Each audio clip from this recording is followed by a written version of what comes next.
I love him. Never met him, and I love him. I can tell what a sweet kid. 3-year-old. Just being 3. Just being 3. I wish I could squeeze him. And so does his family.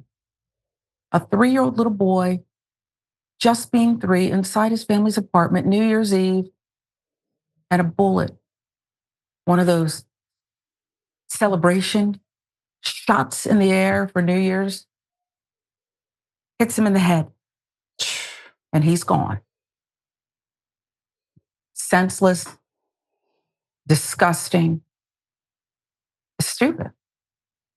3-year-old Brayden Smith, dead after lingering on life support for days. Police confirmed on Wednesday afternoon 3-year-old Brayden Smith died after he had been on life support since being struck in the head by a stray bullet New Year's Eve. Just the sweetest kid. It's hard. These aren't just cases and victims and they're actual people. People who are loved, children. The details from Memphis's KKTV Channel 11. Police say Brayden was hit with what's called celebratory gunfire. You perhaps have been unfortunate enough to hear it on New Year's Eve, maybe the 4th of July. First you think it's fireworks, and then maybe someone like a little boy falls to the ground. Memphis Police Department says 3-year-old Brayden Smith was shot by a stray bullet while inside his family's apartment on New Year's Eve. WMC reporting. Officers responded to the scene just before 6 p.m. Sunday. The toddler was rushed to the hospital in critical condition after he was hit by the bullet, which came through the window of the apartment. All the Memphis stations covering this, Channel 11 also filling in.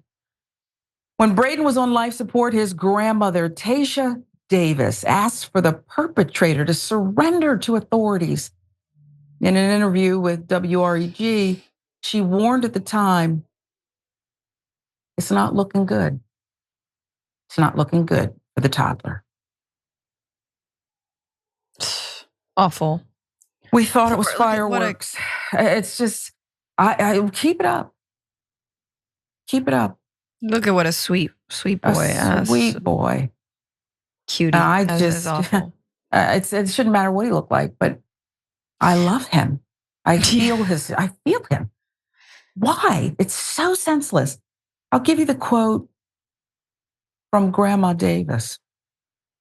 We thought it was fireworks. We realized it was gunfire.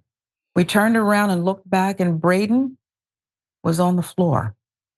Brayden was 3. He's a baby. I don't have my grandson. My daughter doesn't have her son.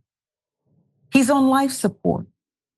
This is closer to the incident, New Year's Eve. At the time he was. She ended by saying, turn yourself in. So whichever coward did this knows they did it. Not in custody. Police may not know. Hope they have some leads. But you're out there, and apparently you're able to live with yourself, sustain yourself, and you're just fine as life goes on for you. Lana Black Star, giving us more. The toddler was not the only child in the apartment when the shooting started. He was accompanied by his 6-year-old brother when a bullet penetrated the front window, according to the grandmother. Le Bonheur Children's Hospital in Memphis, the hospital that treated Brayden, treated more than 170 children, 170, for gunshot wounds in 2023. 2 weeks before Brayden's shooting, a 15-year-old was shot in the apartment complex near the corner of Danny Thomas Boulevard and Georgia Avenue in the New Pathways neighborhood. Fox 13 Memphis reporting that, like in Brayden's case, the police said the shooter was nowhere to be found at the scene. Stranger. Teenage victim survived his wounds. Well, that time. Lana Black Star notes that while Tennessee has very relaxed gun laws allowing most citizens to carry openly without a permit, Assistant Police Chief Don Crow says celebratory gunfire is illegal. Quote, do not shoot guns for celebration, said Crow, who came to the apartment after Brayden was shot. Seen firsthand the devastation caused by the shooter. He added, the bullets will come down somewhere. Those bullets come down and hit a person, it will injure a person. It is a crime to shoot a gun in celebratory gunfire. I mean, no disrespect to Police Chief Don Crow. It's one of the dumbest statements ever uttered. And not because it's not true. It's nothing to do with the chief. The fact that he even has to say that is the dumb part. Ignorant. You don't care about anybody but you. I never had the training, but I also know you're a narcissist. Okay. We already know it's dangerous. Why are you doing this? I think it's intentional. I do. And I'm not saying they meant to shoot Brayden, 3-year-old who had his whole life ahead of him, Fran, but it's intentional because if you go out and do something that reckless, I can't give you the grace of you didn't mean it.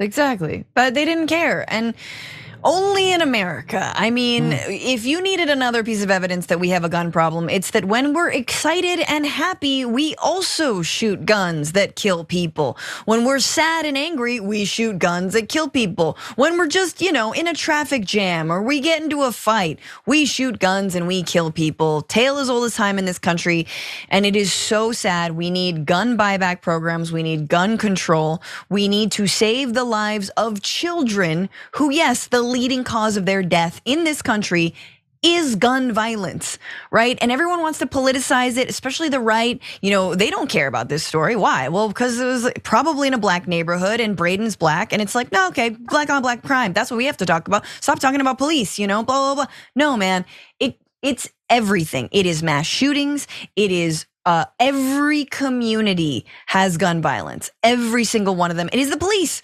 If you actually care about protecting police, you should rein in the amount of guns that are in our streets and in our homes. So, yeah, it is so devastating. I can't imagine what the family's going through, but my God, we are so stupid. We are just Yosemite. We're a country of Yosemite Sams. That's exactly what it is. If you have so many guns that you could afford to just kind of like go out and just pop them off in the air, and is there not one decent person in a field of idiots who would say, hey man, don't do that? Yeah. It's just because everybody's doing it, you do it. I'm just so disgusted, and there's just no solution because they don't want there to be a solution. But the gun companies are proud. I'm sure they're very proud and wealthy, and they probably have a lobbyist. Well, I don't want to get sued. But I'll just put it this way, some people would like this celebratory gunfire to continue. I think it should end yesterday, and so does Taysha Davis, because her 3-year-old grandson is not with her anymore. Outrageous.